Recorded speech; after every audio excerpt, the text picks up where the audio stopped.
মাটির বুক চিরে উকি দিচ্ছে সবুজ প্রাণের হাতছানি, কিন্তু তার পাশেই মরণ কামড় বসাতে চাচ্ছে বিষাক্ত আগাছা।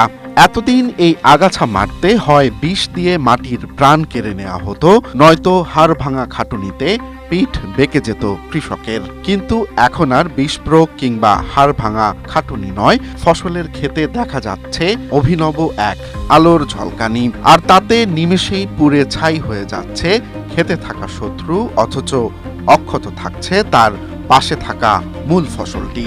এ যেন কোনো এক কল্পবিজ্ঞানের সিনেমা, যা এখন বাস্তবেই দেখা যাচ্ছে। জার্মানির একটি বিশাল পেঁয়াজ খেতে সম্প্রতি এমন বিস্ময়কর দৃশ্যেরই সাক্ষী হল গোটা দুনিয়া। ট্রাক্টরের পেছনে লাগানো এক আধুনিক লেজার যন্ত্র রশ্মির সাহায্যে আগাছা নিধন করছে। উচ্চ রেজুলেশনের ক্যামেরা প্রতিটি গাছের ছবি তুলে এআই এর কাছে পাঠায়। সফটওয়্যারটি পেঁয়াজ গাছ ও আগাছার পার্থক্য কয়েক মাইক্রোসেকেন্ডের মধ্যে শনাক্ত করতে পারে।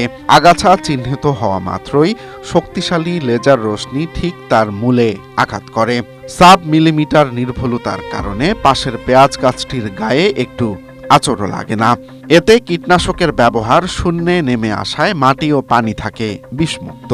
শ্রমিকের অভাব মেটানোর পাশাপাশি এটি কৃষকের উৎপাদন খরচও কমিয়ে দিচ্ছে বহুগুণ। কার্বন রোবোটিক্স, লেজার উইডারের মতো এই জার্মান উদ্ভাবন বিশ্বজুড়ে টেকসই কৃষির নতুন বার্তা দিচ্ছে। বিষমুক্ত খাবারের সন্ধানে থাকা মানুষের জন্য এটি কেবল প্রযুক্তি নয়, বরং এক নতুন আশার আলো।